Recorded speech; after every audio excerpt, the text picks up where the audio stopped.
Haleluya kepada saudara semua, dan haleluya kepada saudara kita yang di luar sana, yang hadir di tempat kebaktian anak-anak. Tuhan memberkati saudara. Haleluya. Kuasa Tuhan akan bekerja juga di tempat saudara.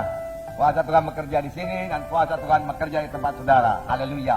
Saudara yang di tempat kebaktian anak-anak, beri tepuk tangan yang meriah buat Tuhan. Ada layar di sana, saudaraku, mana mereka boleh melihat kita di sini. Tuhan memberkati. Saudaraku, topik firman Tuhan masih seperti minggu yang lalu, bagaimana kita menerima mujizat Tuhan. Apakah saudara perlu mujizat Tuhan dalam hidup saudara? Rindukah saudara mujizat Tuhan terjadi dalam hidup saudara? Puji Tuhan, saudara. Tuhan Yesus sudah menyediakannya bagi saudara. Amin. Saudaraku, minggu yang lalu kita telah melihat bahwasanya Tuhan Yesus tidak berubah. Bahwasanya Tuhan itu ajaib adanya. Saudara, pekerjaannya ajaib, pelayanannya ajaib, kelahirannya ajaib, kematiannya ajaib, kebangkitannya dari kematian juga ajaib, kenaikannya ke sorga juga ajaib, kedatangan yang kedua kali juga ajaib. Memang namanya ajaib, saudara. Dan dia belum berubah. Jadi kita boleh menerima mujizat Tuhan, tanda ajaib Tuhan di dalam hidup kita, saudaraku. Saudara, jangan batasi kuasa Tuhan. Lihatlah Tuhan Yesus yang tidak terbatas kuasanya. Lihatlah Tuhan Yesus yang baik itu, saudara. Yang sudah siap sedia mendengarkan doa kita dan menjawab doa kita, saudara. Apapun persoalan saudara, mudah-mudahan tidak ada. Tapi kalau ada pun, saudaraku, ada jawaban dari Tuhan. Amin. Boleh jadi berupa penyakit, saudaraku, ya, sudah lama saudara derita, dan dokter mengatakan ini sulit disembuhkan atau sama sekali tidak bisa disembuhkan. Jangan putus asa. Ada mujizat Tuhan. Amin, saudara. Ada mujizat Tuhan. Mujizat Tuhan bisa berlangsung kepada saudara, dalam saudara. Haleluya. Nah, saudara yang kasih dalam nama Yesus, puji Tuhan, saudara. Banyak yang telah menerima mujizat Tuhan, saudaraku. Tidak terkecuali saudara juga, saudara. Nah, kita akan melihat lagi, saudaraku, yaitu mengenai Yosua. Minggu yang lalu juga kita melihat Yosua, saudara. Hari ini juga kita melihat mengenai Yosua. Minggu yang lalu, saudara, bagaimana Yosua mempersiapkan diri, saudara, untuk menerima mujizat Tuhan. Mereka menyeberangi sungai Jordan, dan sungai Jordan jadi kering, dan mereka menyeberang dalam kekeringan. Haleluya. Nah, saudara, kita akan baca dari Yosua pasal 6 ayat 1 sampai 20.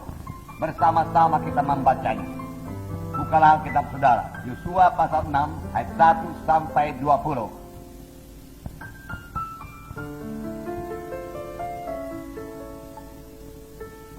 Yosua pasal 6 ayat 1 sampai 20. Dapat semua, saudara?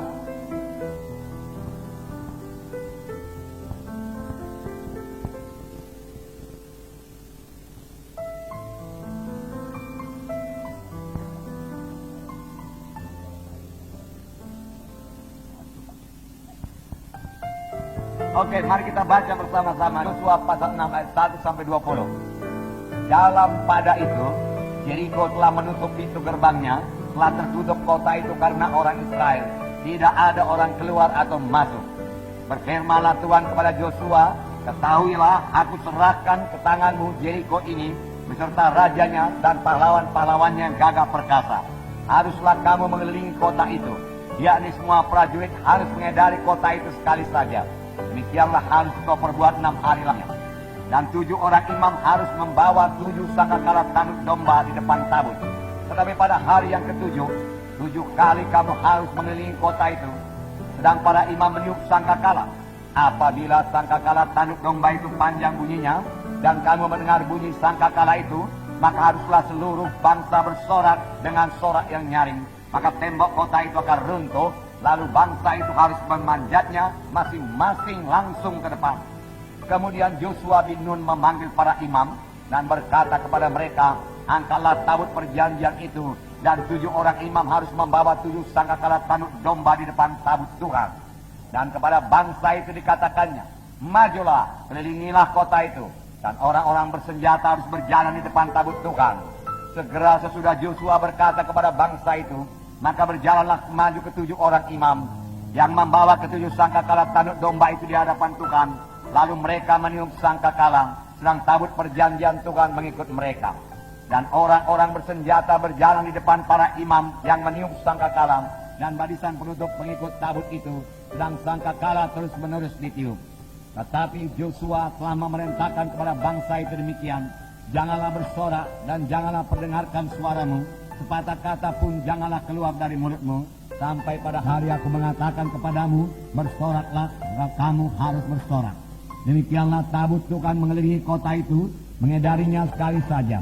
Kemudian kembalilah mereka ke tempat perkemahan dan memaram di tempat perkemahan itu. Keesokan harinya Joshua bangun pagi-pagi, lalu para imam pengangkat tabut Tuhan yang membawa ketujuh sangkakala tanduk domba itu di depan tabut Tuhan. Sambil berjalan mereka meniup sangkakala, dan orang-orang bersenjata berjalan di depan mereka dan barisan perut tabut Tuhan, sementara sangkakala terus menerus ditiup. Demikianlah pada hari kedua mereka mengelilingi kota itu sekali saja, lalu pulang ke tempat perkemahan. Dan begitulah dilakukan mereka 6 hari lamanya. Tetapi pada hari yang ketujuh mereka bangun pagi-pagi ketika fajar menyingsing, mengelilingi kota 7 kali dengan cara yang sama. Hanya pada hari itu mereka mengelilingi kota itu 7 kali. Lalu pada ketujuh kalinya, ketika para imam peniup sangkakala, berkatalah Joshua kepada bangsa itu, bersoraklah, sebab Tuhan telah menyerahkan kota ini kepadamu. Dan kota itu dengan segala isinya akan dikhususkan bagi Tuhan untuk dimusnahkan. Hanya Rahab perempuan sundal itu akan tetap hidup, ia dengan semua orang yang bersama-sama dengan dia dalam rumah itu, karena ia telah menyembunyikan orang suruhan yang kita suruh. Tetapi kamu ini, jagalah dirimu terhadap barang-barang yang dikhususkan untuk dimusnahkan. Supaya jangan kamu mengambil sesuatu dari barang-barang yang dikhususkan itu. Setelah mengkhususkannya, dan dengan demikian membawa kemusnahan kepada perkenanan orang Israel dan mencelakakannya. Segala emas dan perak serta barang-barang tembaga dan besi adalah kudus bagi Tuhan. Semuanya itu akan dimasukkan ke dalam perbendaharaan Tuhan. Lalu bersoraklah bangsa itu, dan sangkakala ditiup. Segera sesudah bangsa itu mendengar bunyi sangkakala, bersoraklah mereka dengan sorak yang nyaring. Maka runtuhlah tembok itu.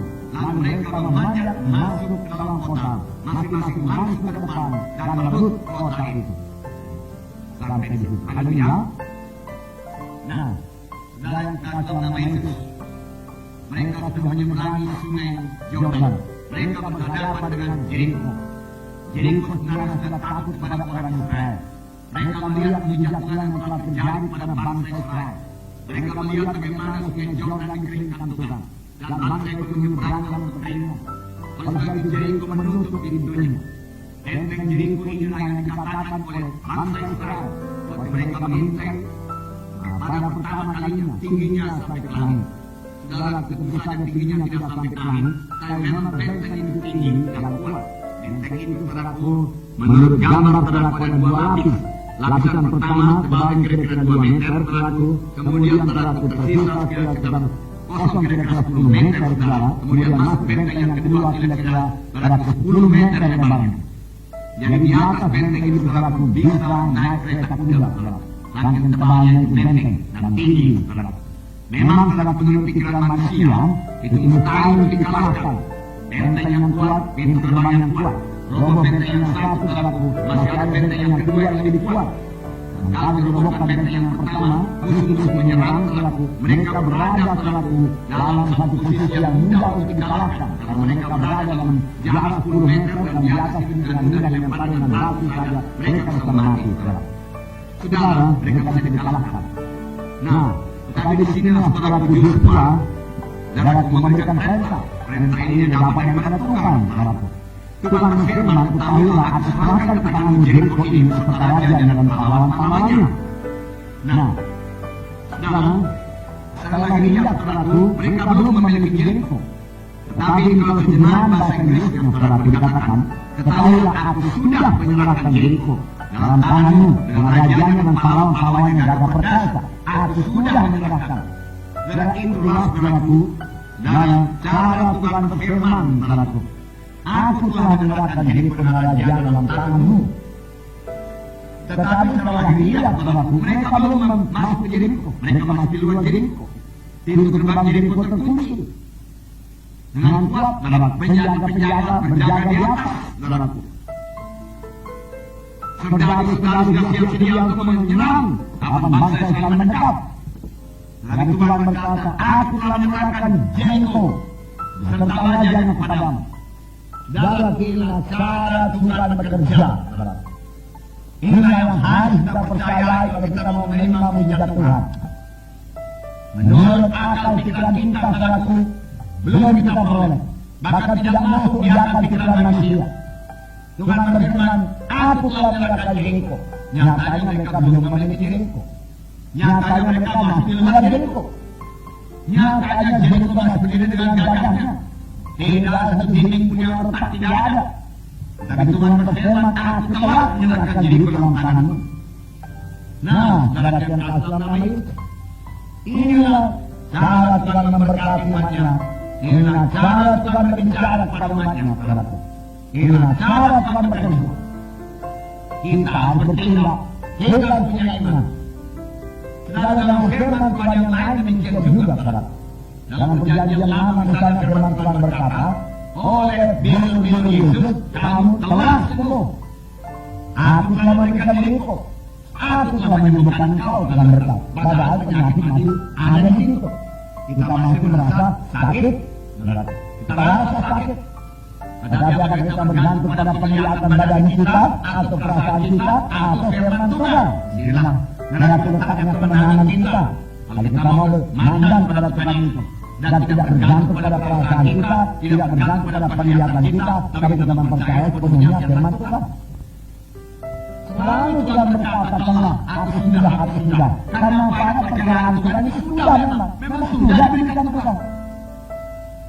Dalam Galatia pasal 3, 13 dan 14 dikatakan, Kristus telah menuntut kita dari hukum Taurat dengan jalan dari kutuk karena kita. Yang ayat tersebut terkutuklah orang-orang yang digantung pada kayu salib. Pada waktu Tuhan di kayu salib, saudaraku, Tuhan Yesus, saudaraku, berkata, kutuk dosa telah diangkat daripada kamu. Kutuk hukum Taurat telah diangkat daripada kamu. Kamu telah ditebus. Karena kutuk Taurat telah diangkat. Firman Tuhan berkata, kutuklah orang yang digantung pada kayu salib.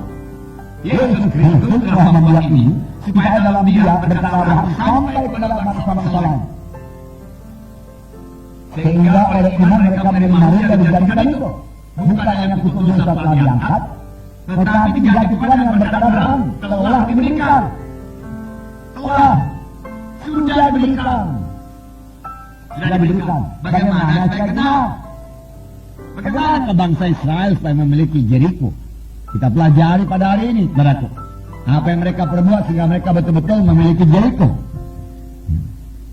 Pada perkiraan Tuhan mereka sudah memiliki Jericho, tidak ada persoalan. Sebab Tuhan berkata, aku telah memberikan Jericho beserta rajanya, rayanya kepadamu. Nah, dalam Filipi pasal 4 ayat 19 dikatakan, Filipi pasal 4 ayat 19 ini dikatakan, ya, Allahku akan memenuhi segala keperluan menurut kekayaan dan kemuliaannya dalam Kristus Yesus. Di sini memang ada perkataan akan. Oke lah, saudaraku. Karena ada bagian kita dalam hal ini. Apakah bagian kita dalam hal ini, saudaraku? Bagian kita yaitu kita menabur lalu kita akan menuai. Kita memberi lalu kita akan diberi. Dan firman Tuhan berkata, Yesus Kristus telah menjadi miskin. Dan dengan kemiskinannya kamu menjadi kaya. Yesus Kristus telah menjadi miskin, betul. Yesus telah menjadi miskin. Dan dengan kemiskinannya kamu menjadi kaya. Nah, Roma 8 ayat 2. Sini dikatakan juga, telah Roh yang memberi hidup telah memerdekakan kamu dalam Kristus dari hukum dosa dan hukum maut. Jadi Roh Kudus yang memberi hidup, haleluya, Roh Kudus memberi hidup, amin saudaraku.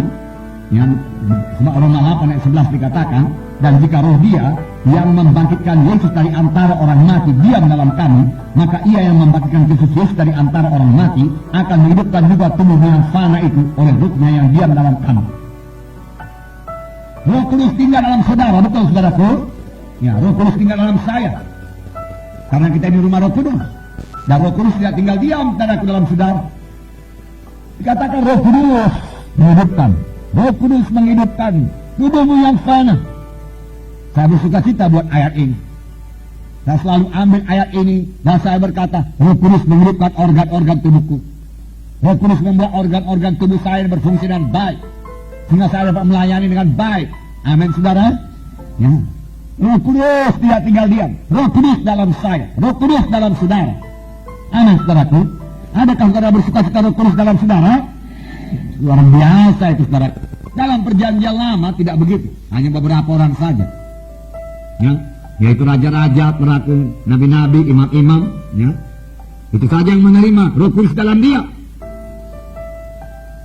Roh Kudus yang memimpin bangsa Israel dengan tiang awan dan tiang api, tapi Roh Kudus tidak di dalam mereka itu. Mereka bisa melihat Roh Kudus, bisa melihat lambang daripada Roh Kudus sebenarnya. Roh Kudus tidak bisa dilihat sebab dia roh adanya. Tapi dia melihat lambangnya, saudaraku, yaitu tiang awan, tiang api. Tapi Roh Kudus tidak dalam mereka. Tidak heran sebentar-sebentar mereka jatuh ke dalam dosa. Oleh sebab itu, saudara, kita ini bisa lebih daripada pemenang-pemenang. Karena roh yang dalam kita lebih besar daripada roh yang dalam dunia ini. Kita tidak perlu dikalahkan lagi oleh dosa. Kita menang terhadap dosa. Kita menang terhadap setan. Kita bisa berjalan dalam roh. Kita bisa memberi buah kepada Tuhan. Kita adalah umat yang berkemenangan. Amin. Haleluya. Nah, itulah bagian kita. Nah, saudara, sini dikatakan dalam Roma 8 ayat 2 tadi, roh yang memberi hidup telah memerdekakan kamu dalam Kristus dari hukum dosa dan hukum maut. Haleluya. Haleluya. Bagaimana kalau hukum dosa? Hukum dosa, saudaraku, kalau dosa berkata, setan berkata bikin dosa, kita bikin dosa. Namanya hukum dosa. Itu dulu, sebelum kita lahir baru, sebelum roh Tuhan dalam kita di bawah hukum dosa. Kita mau berbuat baik, yang jahat datang duluan. Karena kita di bawah hukum dosa. Begitulah itu hukum dosa. Bagaimana dengan hukum maut ini? Wah, saudaraku, ini agak payah saya menerangkannya. Mungkin sekarang kita berpikir saya ini nggak perlu mati-mati. Ya, saudara, kita kan mati juga. Kata habis setelah selesai mengerjakan pekerjaan Tuhan, amin. Selesai pekerjaan saudara. Dengan umur panjang. Dipuaskan engkau, Tuhan berkata, Mazmur 91 berkata demikian. Betulkah itu, saudaraku? Dan baca sebentar ya. Haleluya. Mazmur 91 ini sangat memberikan iman. Boleh saudara baca tiap hari kalau saudara suka. Ayat 15, bila ia berseru kepadaku, aku akan menjawab. Aku akan menyertai dalam kesesakan. Haleluya. Tuhan tidak melepaskan kita pada masa kesusahan. Aku akan meluputkan dia dan memuliakannya. Dengan panjang umur akan kukenyangkan dia, dan akan kuperlihatkan kepadanya keselamatan yang daripadaku. Tuhan nyatakan jalan selamat kepada kita, sehingga kita mengenal jalan keselamatan. Hal yang paling penting dalam hidup ini keselamatan jiwa. Dan Tuhan menerangkan keselamatan jiwa kepada kita. Kepada kita. Kalau Roh Kudus tidak menerangkan keselamatan jiwa kepada kita, kita nggak pernah mengerti keselamatan jiwa. Boleh jadi, saudara, kita akan berpikir keselamatan jiwa dicapai dengan perbuatan baik.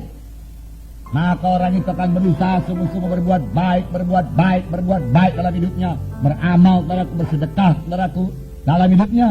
Dan firman Tuhan berkata, segala perbuatan baik manusia itu seperti kain lapuk saja di hadapan Tuhan. Dan sama sekali tidak bisa menyelamatkan kita. Efesus pasal 2 ayat 8-9, dengan anugerah itu kamu selamatkan oleh sebab iman. Itu bukan hasil pekerjaanmu, itu bukan hasil perbuatanmu, tapi karunia Allah. Supaya jangan malah seorang memegahkan diri. Bukan karena kita berbuat baik darah kita ke sorga, karena kita memiliki Yesus kita ke sorga, amin. Dan karena kita memiliki Yesus, kita berbuat baik dalam hidup kita, karena Yesus dalam kita.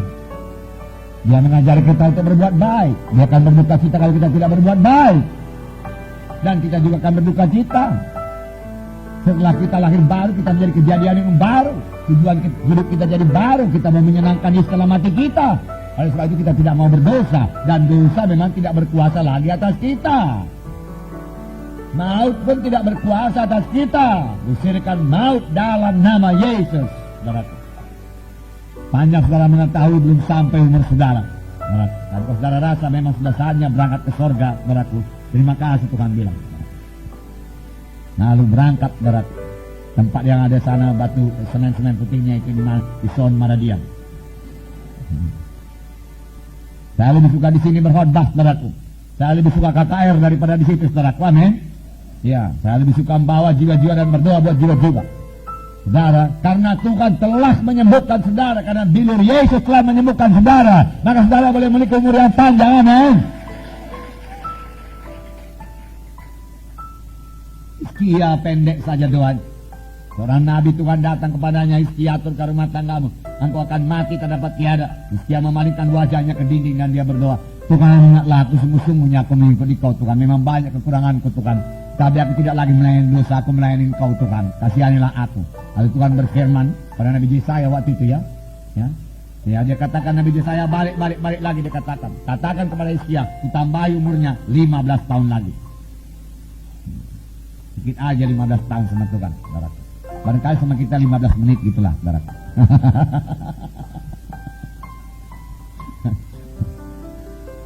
Nah, jadi Tuhan pun tak keberatan menunggu 15 menit, saudaraku.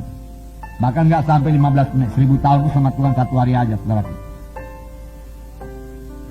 Haleluya. Luar biasa dalam Tuhan, luar biasa sukacita dalam Tuhan, luar biasa kemenangan dalam Tuhan. Sungguh ini berkat besar, oleh sebab itu saudaraku, beritakanlah berita ini, saudaraku. Nanti akhirnya firman Tuhan ini akan sampai ke situ juga, saudaraku. Walau dari Jeriko kita masuk dalam penginjilan, hebat juga, saudaraku. Karena di Jeriko juga ada orang selamat. Percayakah saudara?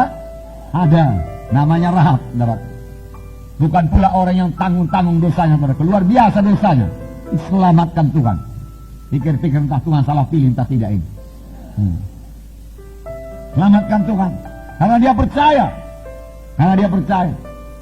yang lain gak mau percaya. Bukan Tuhan gak sayang sama Jeriko, Tuhan sayang sama Jeriko. Nanti kita baca bahwasanya menurut pengakuan Rahab ini, orang Jeriko sudah 40 tahun lamanya mendengar mengenai Allah orang Israel. Sudah kami dengar bagaimana dia membebaskan kamu dari Mesir. Kami tahu Allah kamu melalui Kulsum. Kenapa gak bertobat?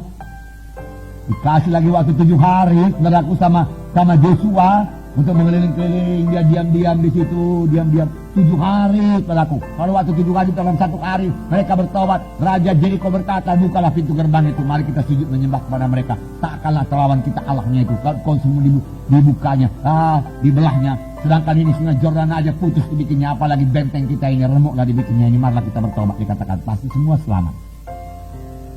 Semuanya selamat itu, saudaraku. Tapi inilah kekerasan hati, saudara. Dan Tuhan memberikan manusia ini kehendak bebas. Tapi janganlah kehendak bebas kita ini, saudaraku, saudara, memisahkan kita daripada Tuhan, saudaraku. Nah, kenallah bahwa roh Tuhan dalam kita lebih besar daripada segala roh-roh jahat yang lain. Roh Tuhan dalam saya lebih besar daripada benteng Jeriko. Karena benteng Jeriko tidak sebesar gunung. Firman Tuhan berkata, barang siapa yang berkata kepada gunung ini, beranjaklah dan tercampaklah ke dalam laut, asal tidak bimbang hatinya tapi percaya bahwa apa yang dikatakannya itu akan terjadi, maka hal itu akan dijadikan baginya. Amin. Luar biasa, kita ini umat pemenang, saudara. Marilah kita mengerjakan pekerjaan yang besar buat Tuhan. Indonesia ini menantikan saudara. Mari bergerak, mari bergerak. Mari bangunkan jiwa-jiwa dalam kelompok saudara. Mari muridkan dia sungguh-sungguh, saudaraku. Saudara, kemungkinan besar dia pasti dia dipakai Tuhan untuk pelayanan yang besar, saudaraku. Dan saudara punya andil dalamnya, saudaraku. Dalam memuridkannya, kita nggak usah cemburu. Kalaupun anggota kelompok sel kita nanti dipakai Tuhan lebih daripada kita, haleluya, puji Tuhan. Kalau saudara dipakai Tuhan lebih daripada saya, haleluya, puji Tuhan. Bisakah itu, saudaraku? Bisa. Saya dulu nggak ada yang ngajarin, saudara diajarin, ada institut, ada buku, ada hamba-hamba Tuhan lagi. Bahkan hamba-hamba Tuhan dari luar negeri pun ikut mengajari saudara. Mereka sudah berpengalaman, banyak belajar daripada firman Tuhan, saudaraku. Saudara, apalagi ini akhir zaman, saudaraku. Dimana Tuhan mau mengerjakan perkara yang besar. Yesus sebentar akan datang, saudaraku. Tidak lama lagi dia akan datang, saudara. Apalagi sebenarnya yang dikejar-kejar dalam dunia ini, saudara. Jiwa-jiwa menantikan kita, jiwa-jiwa menanti, saudara. Dalam pertemuan desa, saudaraku, jiwa-jiwa, saudaraku, hamba-hamba Tuhan bersemangat. Ya, dia berkata, Pak Munti bikinlah KKR di Jambi, dia katakan. Bikinlah KKR di Pekanbaru, dia katakan. Haleluya, saya berkata, saya suka cita, saudara. Ya. Hanya lebih banyak lagi KKR, saudara. Haleluya, saudara. Ya, barangkali kalau dekat-dekat saudara mau ikut ya. Lubuk Pakam gitu ya. Kita akan buat juga KKR Natal Lubuk Pakam, amin. Haleluya. Biar kita sapu bersih Lubuk Pakam, saudara.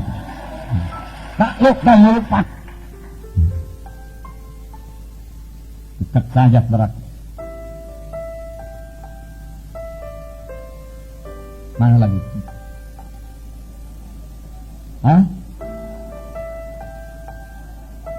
Banjar Batu. Aduh, dekat kali, dekat.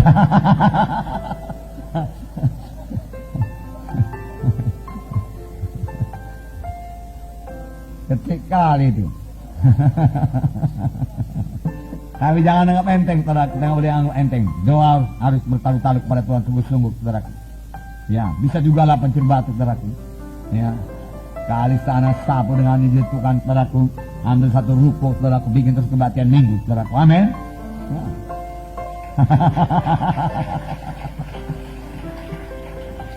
Apakah yang mula-mula bertepuk tadi orang Banjar Batu?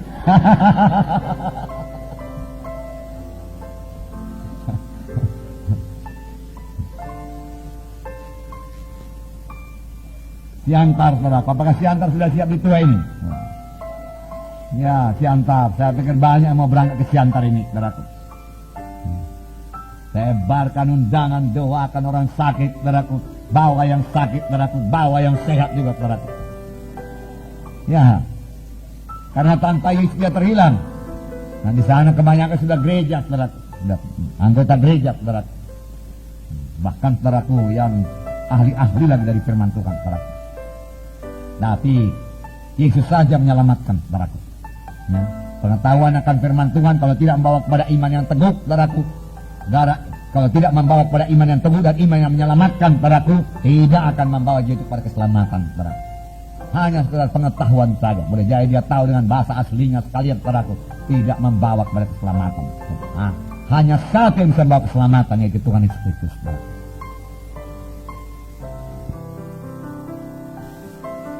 Percaya bahwa kamu telah menerimanya sebelum kamu menerimanya, maka itu akan diberi kepadamu, saudaraku. Jadi ucapan ini, saudaraku, ucapan firman Tuhan sangat berkuasa. Oleh sebab saudara, kayalah dengan firman Tuhan, kaya dengan ucapan firman Tuhan. Sebagai anak-anak Tuhan, saudara harus mengucapkan firman Tuhan. Kalau saudara tidak mengucapkan firman Tuhan, siapa lagi yang mengucapkan firman Tuhan? Ucapkan selalu firman Tuhan. Ucapkan selalu firman Tuhan. Kaya dengan firman Tuhan. Ucapkan ada tersurat. Maka saudara akan memperoleh apa yang saudara ucapkan itu. Oleh sebab itu ucapkan perkataan yang menang, bukan perkataan yang kalah. Katakan oleh bilur-bilur Yesus, saya sudah sembuh. Kalau saudara sedang sakit, katakan, saya sembuh oleh bilur Yesus. Roh Kudus menghidupkan tubuhku yang panas. Katakan, Roh Kudus membuat jantung berfungsi dengan baik. Katakan, Roh Kudus membuat ginjal berfungsi dengan baik dalam nama Yesus. Aku sehingga ada kekuatan dalam nama Yesus. Maka dia akan memperoleh apa yang dikatakan. Aku pasti berhasil. Ya, apa dasarnya kita berkata aku pasti berhasil? Karena kutuk dosa sudah diangkat daripadamu dan berkat Abraham telah menjadi milikmu. Luar biasa.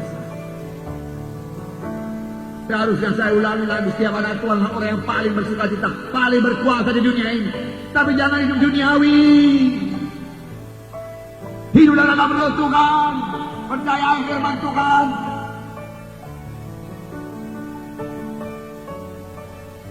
Dan segenap firman Tuhan akan digenapkan bagi saudara. Kasarlah umat perjanjian. Sepanjang kita memegang perjanjian dengan Tuhan, maka Tuhan akan memegang perjanjiannya kepada kita. Beberapa waktu yang lalu saya katakan, ada janji-janji Tuhan, ada perintah-perintah Tuhan. Dan ada peringatan-peringatan Tuhan.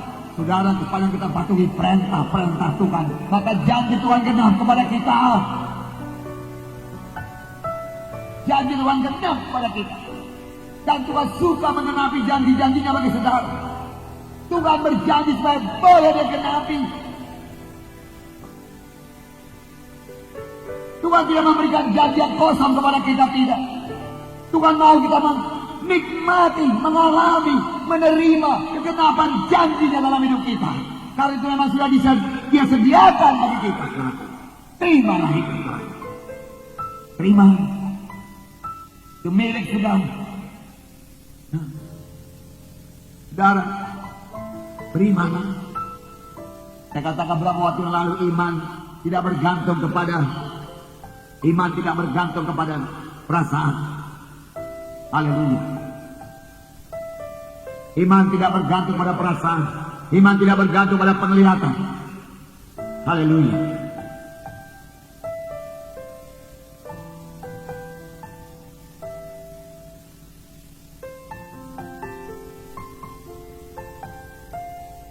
Haleluya Tuhan. Oh, berkati kami Tuhan. Haleluya.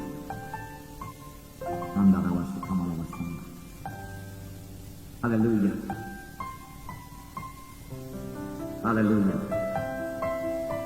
Jangan akui penyakit. Jangan akui kekurangan. Saudaraku, akui firman Tuhan.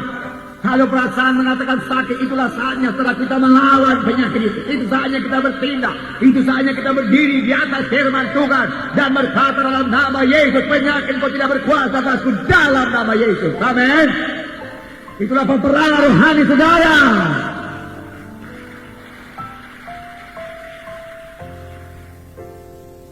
Pada saat kekurangan datang, saudaraku, nah, saudara mau berkorban kepada Tuhan, hanya tinggal sedikit berkat saudara, dan Tuhan berkata berkorban. Jelas saudara dengarkan surat Tuhan, sama sebagaimana kesaksian saudara baca dalam berita iman. Bertindaklah, saudaraku. Percayailah firman Tuhan lebih daripada penglihatan saudara, lebih daripada perhitungan saudara kepada uang saudara. Kita berjalan dengan iman, bukan dengan penglihatan, bukan dengan perasaan, saudaraku. Nah, firman Tuhan genap pada saudara.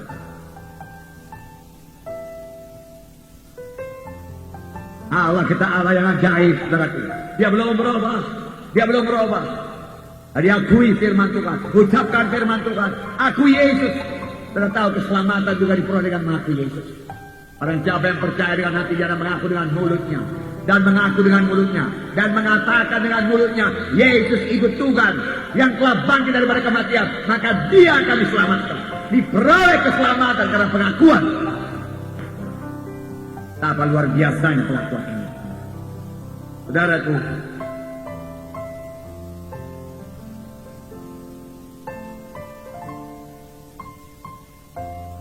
saya ceritakan pada saudara satu cerita.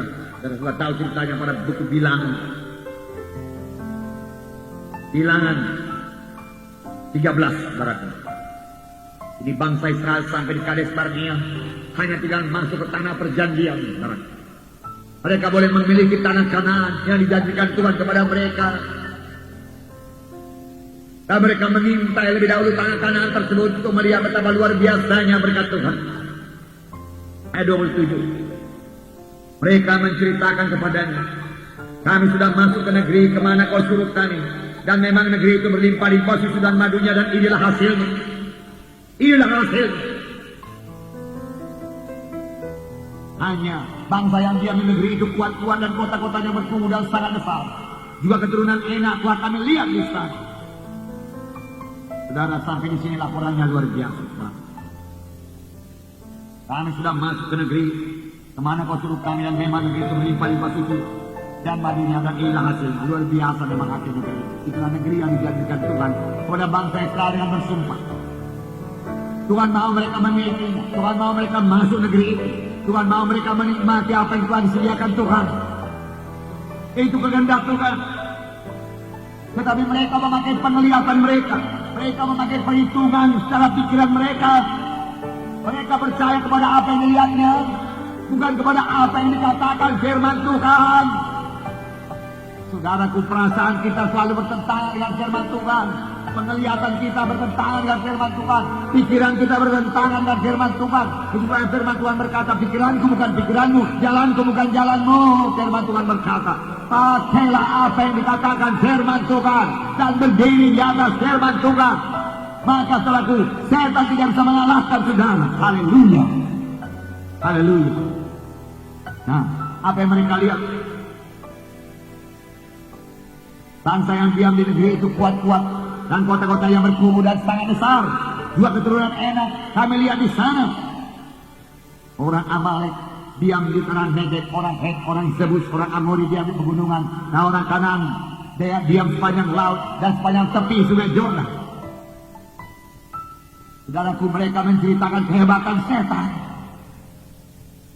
Ada juga anak Tuhan yang menceritakan kehebatan penyakitnya. Di sini parah, di sini pun sakit, di sana